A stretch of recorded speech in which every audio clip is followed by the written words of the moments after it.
Mr. Mon, thanks so dearly. I think that the most fortunate thing that has happened to this country are the events of the 1986 entrance of the current president of Uganda, His Excellency Yoweri Kaguta Museveni, into office. It's the most fortunate thing. You know, from the post-independence time, where we had a lot of turbulence that could not enable consistent and steady economic planning and growth. You know, we had shortly after independence, we have the Kabaka who is lead of government. Then we have him competing very, very closely with His Excellency Obote, and then we have we have a tip of power. His Excellency Obote takes over, and then there is that scuffle between Mengo and the central government, and then the Kabaka leaves, and then Obote is also overthrown by Amin. Then Amin completely destroys our economic base. Because of sectarian politics. The Asians who had actually grown the base of Uganda's economic base are thrown out of the country, and we go into disarray, complete disarray. Now, with the coming of then of course we have the several presidents thereafter. Then we have the president of Uganda, the current president of Uganda, come back to office. And the president starts a process of minimum economic recovery. That, look, guys, we have been through so much.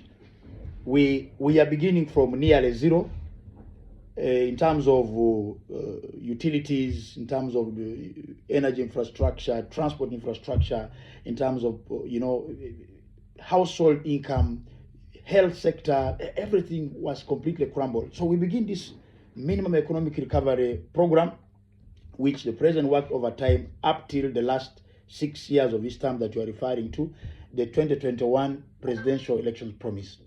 And I think that when you look very closely,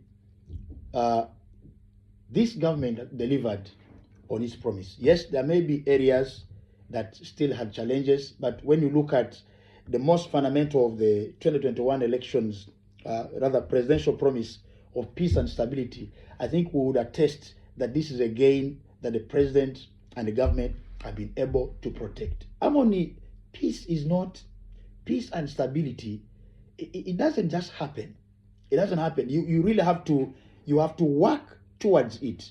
And the first lead in working towards that is actually proper ideological founding. It's very, very fundamental. This government has always emphasized, and the NRM in particular has emphasized, non-sectarian politics. We have had a problem in Uganda for very, very many years, where we had the political leadership be very sectarian always. When you look at how the early political parties functioned, you have DP. They will tell you, now this one here is for this particular. In fact, UPC first. They'll say, now UPC, this is for a particular religion. Then DP will say, now since you cannot have a Catholic as a Kabaka, or you cannot have a Catholic as a Prime Minister of Uganda, the Catholics have been put by the sides. Let's form a political party along with those religious lines. Then you have Kabaka Yeka say, no.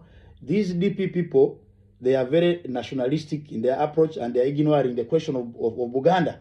Let's have another political party called Kabaka Yeka. So we were rallying our political leadership along very sectarian lines.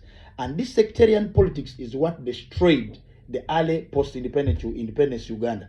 Now, what the president has been able to do, very successfully, is to reorientate us ideologically to make sure that in our thinking we are non-sectarian. Can we put aside our tribes? Can we put aside our religions? Can we put aside our identities and focus on our interests? It's not very, very easy, because sometimes, politics is very easy to thrive in when you are sectarian. You just have to play with people's emotions and say, we the Baganda, we the Bateso, we the this. And, the locals will identify with you when you are playing sectarian politics. It's very, very easy to win an election. It's very easy to mobilize politically when you're sectarian. But to know that beyond my self-interest as a politician, maybe because I want to thrive in elective politics, let's have a country that is non-sectarian. It's not a very easy decision to make, but that's the decision, that's the line that our president and the NRM has taught, and the result of it has been peace and stability, and among many other gains. I think that's one other gain we have to jealously keep.